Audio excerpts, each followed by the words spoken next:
Big boss Malayalam season 6 ശനിയാഴ്ച ലാലേട്ടൻ വരുന്ന എപ്പിസോഡിന് വേണ്ടി അക്ഷമരായി കാത്തിരിക്കുകയായിരുന്നു മലയാളികൾ. രശ്മിൻ ബായ്ക്ക് എന്ത് പണിഷ്മെന്റ് ആകും ലാലേട്ടൻ കൊടുക്കുക എന്നുള്ള ടെൻഷനിലായിരുന്നു മലയാളികൾ മൊത്തം. എന്താണെങ്കിലും ആ കാര്യത്തിൽ ഒരു തീരുമാനമായിരിക്കുകയാണ്. യെല്ലോ കാർഡ് കാണിച്ചിരിക്കുകയാണ് ലാലേട്ടൻ. ഇനി ഇതുപോലെ എന്തെങ്കിലും ആവർത്തിച്ചാൽ നേരിട്ട് റെഡ് കാർഡ് കാണിച്ച് എവിക്റ്റ് ആയിരിക്കും. എന്താണെങ്കിലും രശ്മിൻ ചെയ്ത പ്രവൃത്തി ആർക്കും അംഗീകരിക്കാനും ന്യായീകരിക്കാനും സാധിക്കുന്നതല്ല.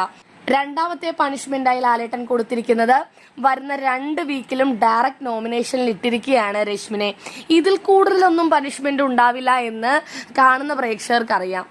ജാസ്മിൻ ടാസ്കിന്റെ ഭാഗമായിട്ട് പ്രൊവോക്ക് ചെയ്യാൻ ശ്രമിച്ചെങ്കിലും തിരിച്ച് രശ്മിനും ജാസ്മിനെ അതുപോലെ പ്രൊവോക്ക് ചെയ്താൽ മതിയായിരുന്നു. ഇങ്ങനെ മേത്ത് പിടിച്ച് ഉന്തുക തള്ളുക ആ രീതിയിലുള്ള കാര്യങ്ങളെല്ലാം ശരിക്കും ഫിസിക്കൽ അസോൾട്ട് തന്നെയാണല്ലേ. എന്താണെങ്കിലും നിങ്ങളുടെ അഭിപ്രായം എന്താണെന്ന് മറക്കാതെ കമന്റ് ചെയ്യുക.